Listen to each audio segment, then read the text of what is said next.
नमस्कार साथियों। Indian polity के एमसीक्यू सीरीज में मैं विजय चौहान आपका फिर से स्वागत करता हूं। आज का जो हमारा टॉपिक है जिसके ऊपर हम एमसीक्यूज करने वाले हैं वो है भारत की नागरिकता यानी कि सिटीजनशिप ऑफ इंडिया। कॉन्स्टिट्यूशन का पार्ट नंबर 2 आर्टिकल नंबर 5 से 11 बहुत इंपॉर्टेंट। और मुझे लगता है नागरिकता से अगर संबंधित कोई क्वेश्चन एग्जामिनेशन में आएगा तो अगर आपने एक बार ये एमसीक्यूज कर लिए तो इससे बाहर कोई क्वेश्चन आने की संभावना नहीं बनती। ठीक है, तो हम हर पार्ट के ऊपर इंपॉर्टेंट एमसीक्यूज कर रहे हैं। तो आज हमारा इंपॉर्टेंट सिटीजनशिप है। अगर आप हमारे चैनल पर नए हैं सब्सक्राइब करें, लाइक करें, शेयर करें और इन सभी एग्जामिनेशन के क्वेश्चंस की प्रैक्टिस करें जो सभी एग्जामिनेशन के लिए बहुत महत्वपूर्ण रहने वाला है, जो अभी अपकमिंग टीजीटी, नायब तहसीलदार, एचपीएस सभी प्रकार के एग्जामिनेशन के लिए बहुत इंपॉर्टेंट रहने वाला है, चाहे एसएससी हो या फिर यूपीएससी हो। तो चलिए पहला क्वेश्चन डिस्कस कर लेते हैं। पहला क्वेश्चन है, भारतीय संविधान के किन अनुच्छेद में नागरिकता संबंधी प्रावधान किए गए हैं? बहुत सिंपल प्रश्न है। In which article of the Indian constitution are providing relating to the citizenship made? Option A है article 1 to 4, article 5 to 11, article 12 to 35, article 36 to 51। तो मैं पहले ही बता चुका हूं, कॉन्स्टिट्यूशन का पार्ट नंबर 2 है, आर्टिकल नंबर 5 to 11 में हम डिस्कस करते हैं किस चीज की, भारत की नागरिकता का। प्रश्न नंबर 2 बहुत इंपॉर्टेंट है सभी क्वेश्चन, तो ये भी काफी इंपॉर्टेंट क्वेश्चन रहता है। ठीक है, क्वेश्चन है, भारतीय संविधान में निम्नलिखित कौन सी नागरिकता का प्रावधान करता है? विच of the following type of citizenship is provided by the Indian constitution? एकल नागरिकता यानी कि सिंगल सिटीजनशिप, दोहरी यानी कि ड्यूअल सिटीजनशिप, सी यानी कि बोथ या इनमें से कोई नहीं। तो भारत की जो कॉन्स्टिट्यूशन है वो हमें सिंगल सिटीजनशिप देता है। ये सिंगल सिटीजनशिप का जो कंसेप्ट है हमने यूके से लिया है। ठीक है, इसका अर्थ होता है कि अगर आप किसी दूसरे देश की नागरिकता को अपनाओगे तो भारत की नागरिकता आपको छोड़ देनी पड़ेगी। ठीक है, आप एक टाइम पर केवल भारत की नागरिकता ही रख सकते हो। इंपॉर्टेंट क्वेश्चन है ये भी। क्वेश्चन नंबर 3, किस अनुच्छेद के तहत संसद को नागरिकता के संबंध में कानून बनाने का अधिकार है? Under which article does parliament have the power to make laws regarding citizenship? Article 5, article 9, article 10, article 11। ठीक है, तो जो हमारा कॉन्स्टिट्यूशन है, कॉन्स्टिट्यूशन में जो नागरिकता दी गई है उसमें किसी भी प्रकार का अगर कभी फ्यूचर में बदलाव करना हो, ठीक है, वो पावर पार्लियामेंट के पास है under article 11 of the constitution. ठीक है, संविधान के अनुच्छेद 11 के तहत, ठीक है, संसद को यह अधिकार दिया गया है कि वो नागरिकता से संबंधित कोई भी कानून भविष्य में बनाए।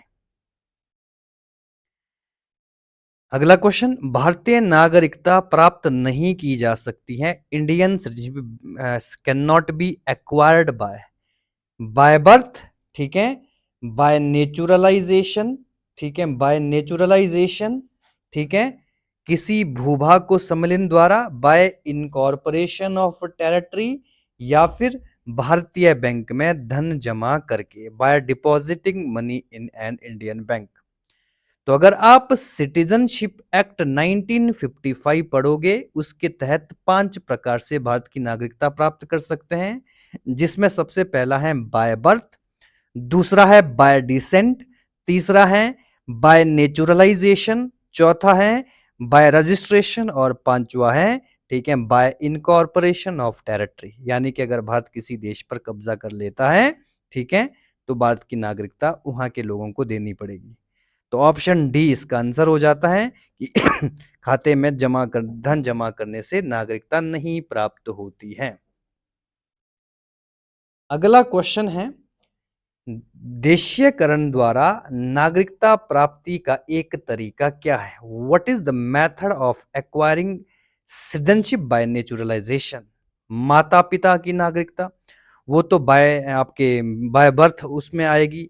भाई बहन की नागरिकता, ठीक है, विदेशी पुरुष से विवाह करके या विदेशी से मित्रता करके, मैरिज विद फॉरेन, ठीक है, मैन। तो अगर आप किसी विदेशी व्यक्ति से विवाह करते हैं, ठीक है, तो उसके बाद आपको भारत की नागरिकता लेनी होगी। और ठीक है, इंपॉर्टेंट है उसके लिए आपको नेचुरलाइजेशन के तहत ही भारत की नागरिकता प्राप्त होगी। आपको ये जो आपका सिटीजनशिप एक्ट 1955 पढ़ना होगा कि बाय नेचुरलाइजेशन नागरिकता को कैसे प्राप्त किया जा सकता है। ठीक है, नेक्स्ट क्वेश्चंस के ऊपर हम डिस्कस कर लेते हैं। नागरिक नागरिक बनने की आवश्यक शर्त क्या है? What is an essential condition for becoming a citizen? Number एक, मेंबरशिप ऑफ अ स्टेट, राज्य की सदस्यता प्राप्त करनी होगी। उच्च परिवार का सदस्यता, membership of a Nobel family. उच्च जाति की सदस्यता, membership of a high cast, या किसी धर्म का समर्थन करना होगा। तो इस प्रकार का कोई प्रोविजन कॉन्स्टिट्यूशन नहीं कहता है, कहता है कि you have to become the membership of a state, आपको ये प्राप्त करनी होगी। ठीक है, यही भारत की नागरिकता को प्राप्त करने का एक इंपॉर्टेंट प्रावधान है। पाकिस्तान से भारत आकर भारत में नागरिकता प्राप्त करने का प्रावधान किस अनुच्छेद में है? In which article is the provision for acquiring Indian citizenship after migration from Pakistan described? Article 6, article 8, article 9, article 11, 5 से 11 सारे आर्टिकल्स आपको पढ़ने पड़ेंगे। ठीक है, पाकिस्तान से जो लोग भारत आ गए, ठीक है, आफ्टर 26 जनवरी 1950, उनको किस आधार पर भारत की नागरिकता दी जाएगी, उसका सारा का सारा प्रावधान आपको कॉन्स्टिट्यूशन के आर्टिकल नंबर 6 में मिलेगा। आपको 6 अच्छे से डिस्कस करना होगा, अच्छे से पढ़ना पड़ेगा, तब आपको चीजें एकदम से क्लियरिटी आ जाएगी। क्वेश्चन नंबर 8, नागरिकता के लोप होने का एक नियम है। One rule of loss of citizenship. Number 1, परिवार से बिछड़ने पर, ऑन सेपरेशन फ्रॉम फैमिली। देशद्रोह का अपराध सिद्ध होने पर, ऑन बीइंग कन्विक्टेड ऑफ आपका ट्रीजन। भ्रमण करने के लिए विदेश जाने पर, on going abroad for travel.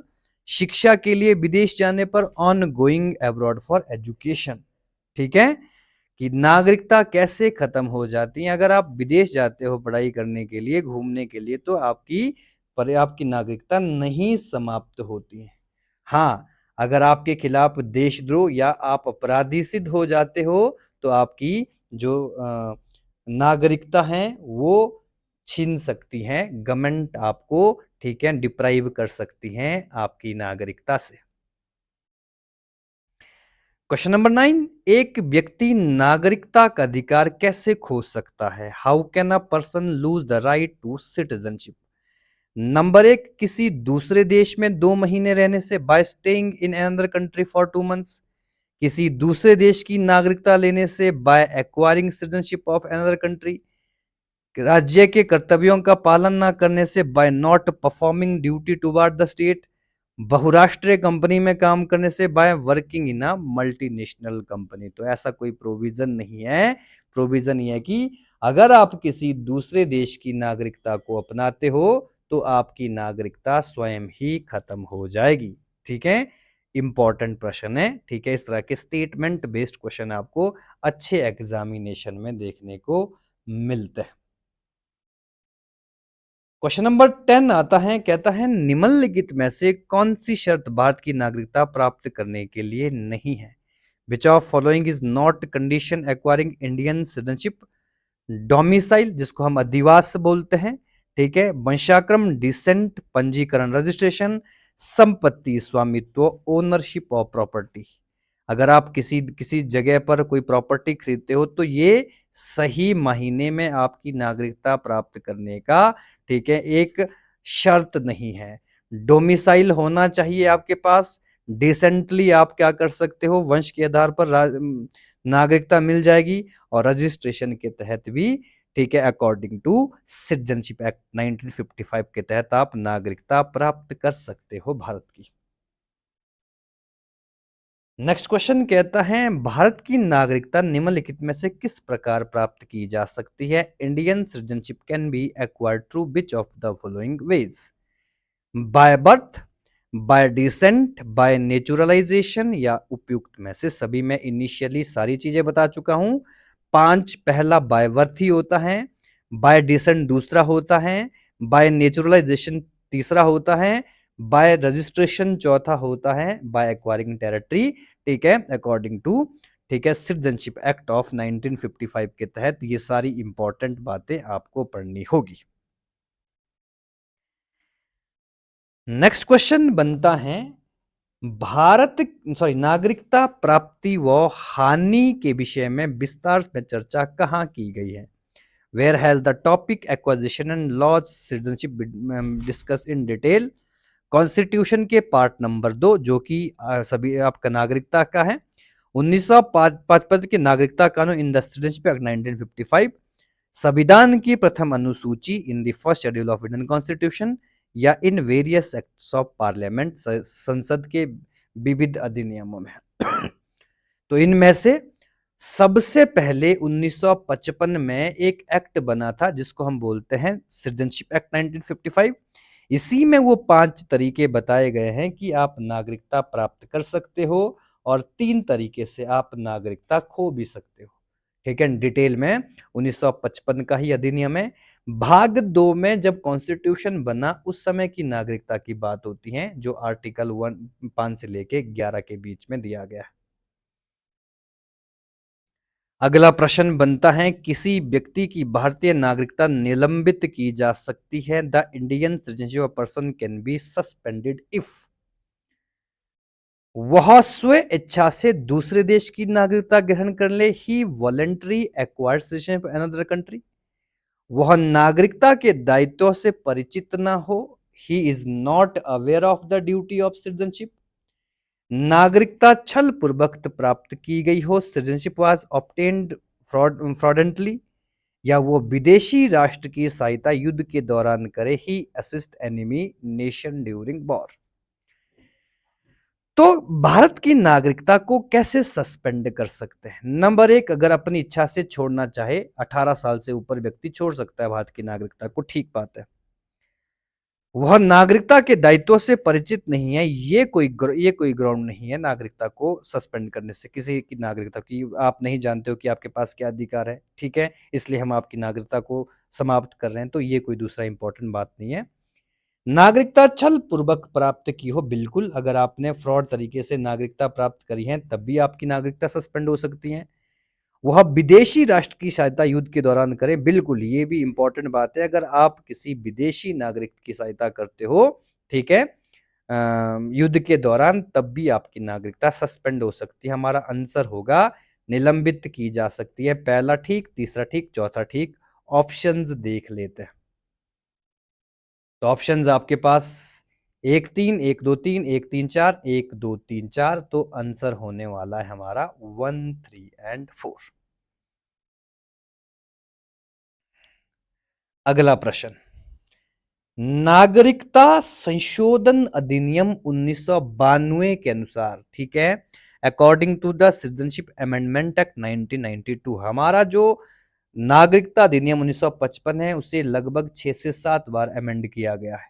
ठीक है, 1992 में भी अमेंड किया गया, 2004 में 5 में भी अमेंड किया गया, 2019 में भी अमेंड किया गया, 1986 में भी अमेंड किया गया। तो उसके अनुसार क्या बातें आ रही हैं? नंबर 1, भारत में जन्मे किसी भी बच्चे को स्वतः नागरिकता दी जाएगी। Any child born in Indian will automatically get citizenship. भारतीय पुरुष से विवाह करने वाली विदेशी महिला को नागरिकता का अधिकार होगा। Foreign women married to Indian man has right to citizenship. Number 3, Bharat के बाहर जन्मे बच्चे को यदि उसकी मां भारतीय है, नागरिकता मिलेगी। A child born outside India will get citizenship if the mother is Indian, और उपयुक्त ऑल ऑफ अबव। तो ना तो ये ऑलरेडी 1955 में ही मेंशन है, ये 1955 में ही मेंशन है कि जब अगर आप किसी विदेशी महिला से विवाह करें तो कितने साल आपको भारत में रहना पड़ेगा। 1992 में ये बात स्पष्ट कर दी गई थी कि अगर कोई, ठीक है, 1955 में पहले ये बात बताई गई थी कि अगर कोई बच्चा जन्म लेता है उसके पिता को भारतीय होना पड़ेगा तो उसको नागरिकता मिल जाएगी। लेकिन 1992 में यह बात कर दी गई कि अगर माता भी भारतीय है तब भी वो भारतीय नागरिकता प्राप्त कर सकता है। तो हमारा आंसर सी होने वाला है। ठीक है, माँ बाप में से अगर एक भारतीय है 1992 के तहत तो उसके बच्चे को भारतीय नागरिकता दी जा सकती हैं। ये इंपॉर्टेंट एक ही लाइन याद रखनी है 1992 से आपको, जो 1992 में अमेंडमेंट हुई थी कॉन्स्टिट्यूशन के इस एक्ट में। कितने वर्षों तक लगातार बाहर रहने पर नागरिकता समाप्त हो जाती है? After how many years of continuous stay abroad does citizenship get terminated? 3 साल, 5 साल, 7 साल, 9 साल। तो इसका आंसर है, अगर आप लगातार 7 वर्षों से बाहर रह रहे हो तो आपकी जो नागरिकता है वो समाप्त हो सकती है। नेक्स्ट क्वेश्चन कहता है, ऐसे सभी व्यक्ति जो डैश या उसके पश्चात भारत में जन्मे हो उन्हें जन्मजात भारतीय नागरिक का माना जाएगा। अब all person born in India on after, ठीक है, shall be deem to be citizen of India. 15 अगस्त 1947, 1 जनवरी 1949 या 26 जनवरी 1950 या 15 अगस्त 1950। तो इसका आंसर होने वाला है 26 जनवरी 1950। जब हमारा संविधान लागू हुआ उसके बाद भारत में जन्मा हुआ हर व्यक्ति भारत की नागरिकता का पात्र बनेगा, उसको भारत की नागरिकता मिल सकती है। ठीक है, लेकिन कंडीशंस कुछ और भी हैं, जरूरी नहीं है कोई विदेश से आया हुआ व्यक्ति भारत में अगर जन्म लेता है तो उसको भारतीय नागरिकता नहीं मिलती। ठीक है, शर्त यह है कि उसके माँ या बाप को या माँ बाप को या माँ या बाप में से एक को भारत का नागरिक होना चाहिए। नेक्स्ट क्वेश्चन, निम्न में से किस स्थिति में किस भारतीय व्यक्ति की नागरिकता समाप्त हो सकती है? In which of the following situation can the citizenship of Indian citizen be terminated? By renunciation, by termination, by deprivation या all of these? तो government of citizenship of Indian जो आपका 1955 का अधिनियम है वो तीनों लाइन कहता है कि किसी भी व्यक्ति की नागरिकता को रिनाउंसिएशन यानी कि खुद त्याग दे तब भी नागरिकता खत्म हो जाएगी। बाय टर्मिनेशन, उसको टर्मिनेट भी किया जा सकता है। बाय डिप्रेवेशन, उसको उसकी नागरिकता से वंचित भी रख दिया जा सकता है। ये तीन ही इंपॉर्टेंट बातें हैं, ठीक है, सिटीजनशिप एक्ट 1955 में। नेक्स्ट क्वेश्चन आता है, निम्न में से किस स्थिति में किसी व्यक्ति को भारतीय नागरिकता से वंचित नहीं किया जा सकता? In which of the following situation can a person not be deprived from the Indian citizenship? Number 1, during election, निर्वाचन के दौरान। नंबर 2, ड्यूरिंग इमरजेंसी, आपातकाल के दौरान। नंबर 3, ड्यूरिंग वॉर, युद्ध के दौरान। या ऑल ऑफ एबव, उपयुक्त में से सभी। तो ये बिल्कुल सही लाइन है, ऑल ऑफ एबव। अगर देश कभी कोई युद्ध लड़ रहा हो तब उसकी नागरिकता से, किसी व्यक्ति की नागरिकता से उसको वंचित नहीं किया जा सकता, उसकी नागरिकता को समाप्त नहीं किया जा सकता। अगर देश में आपातकालीन लगा हो तब भी नहीं कर सकते। और ड्यूरिंग इलेक्शन, इलेक्शन के समय भी किसी व्यक्ति की नागरिकता को वंचित नहीं किया जा सकता। याद रखना है, बहुत महत्वपूर्ण प्रश्न है, एग्जामिनेशन में पूछा जा चुका है। नेक्स्ट क्वेश्चन आता है, भारतीय संविधान में नागरिकता का प्रावधान कब लागू हुआ? When did the provision relating to citizenship in Indian Constitution came into force? 1950, 1949, 1951, 1952। बहुत इंपॉर्टेंट प्रश्न है। सब लोग कहेंगे कि 26 जनवरी 1950 को जब संविधान लागू हुआ तो नागरिकता का प्रावधान भी लागू हो गया, लेकिन ऐसा नहीं है। कॉन्स्टिट्यूशन के कुछ प्रावधान 26 नवंबर 1949 को ही लागू हो गए थे। ठीक है, तो नागरिकता का जो ये कंसेप्ट है ये भी 19 नवंबर 1949 को ही लागू हो गया था। तो यानी कि आंसर हमारा बी होने वाला है। बहुत इंपॉर्टेंट है ये प्रश्न। ठीक है, नेक्स्ट क्वेश्चंस के ऊपर चर्चा कर लेते हैं। अगला प्रश्न कहता है, भारतीय संविधान के अंतर्गत भारत के नागरिकों को वो कौन से अधिकार प्राप्त हैं जो गैर नागरिकों को नहीं है? Which right are available only to Indian citizenship and not non-citizen under the Constitution? Number 1, कुछ सार्वजनिक पदों की पात्रता, eligibility for certain public office. संसद व विधानमंडल के, ठीक है, संसद व विधानमंडल का सदस्य बनने का अधिकार, राइट टू बी या member of parliament and state legislature. Article number 15, 16, 19, ठीक है, फंडामेंटल राइट, आर्टिकल 15, 16, 19 या ऑल ऑफ अबव। आखिरकार भारतीय नागरिकता अगर आपको मिलती है तो उसका बेनिफिट क्या है? बेनिफिट पहला, कुछ सार्वजनिक पदों के लिए केवल भारतीयों का नागरिक होना ही जरूरी है। बहुत इंपॉर्टेंट, अगर आप गवर्नमेंट जॉब करते हो वहां पर कुछ ऐसी पोस्ट होती हैं जहां पर आपका सिटीजनशिप इंडियन होना जरूरी है। नंबर 2, संसद और विधानमंडल का सदस्य बनने का अधिकार। बिल्कुल, आप एमएलए एमपी तभी बन पाओगे अगर आप भारत के नागरिक हो, राष्ट्रपति तभी बन पाओगे अगर भारत के नागरिक हो। ठीक है। नंबर 3, बिल्कुल सही, article number 15, article number 16, article number 19, इसके साथ साथ दो और आर्टिकल, आर्टिकल नंबर 29 और 30 भी आप नोट कर सकते हो। 15, 16, 19, 29 और 30 ये मौलिक अधिकार केवल भारतीय नागरिकों को ही दिए जाते हैं। तो आंसर होगा हमारा ऑल ऑफ द अबव, यानी कि उपयुक्त में से सभी। नेक्स्ट क्वेश्चंस के ऊपर डिस्कस कर लेते हैं। संविधान द्वारा प्रदत्त नागरिकता, ठीक है, नागरिकता के संबंध में संसद ने व्यापक नागरिकता अधिनियम कब बनाया? When did Parliament enact Comprehensive Citizenship Act regarding citizenship provided by the Constitution? 1950, 1952, 1955, 1966। तो हम बार बार चर्चा करते हैं सिटीजनशिप एक्ट 1955 की, हमेशा एग्जामिनेशन में यही पूछा जाता है, तो हमको यही अच्छे से पढ़ना होता है। बाद में इसमें कुछ अमेंडमेंट की गई है, कुछ चेंजेस किए गए हैं। भारत में एकल नागरिकता की अवधारणा किस देश से अपनाई गई है? The concept of single citizen India has been adopted from which country? England, America, Canada, France. तो मैं ऑलरेडी बता चुका हूं, ठीक है, सिंगल सिटीजनशिप की जो कंसेप्ट है वो इंग्लैंड से लिया गया है। यूएस में ड्यूअल सिटीजनशिप का कंसेप्ट आज भी चलता है। नेक्स्ट क्वेश्चन, भारत में रहने वाला ब्रिटिश नागरिक निम्नलिखित में से किस अधिकार का दावा नहीं कर सकता? ब्रिटिश नागरिक की बात हो रही है।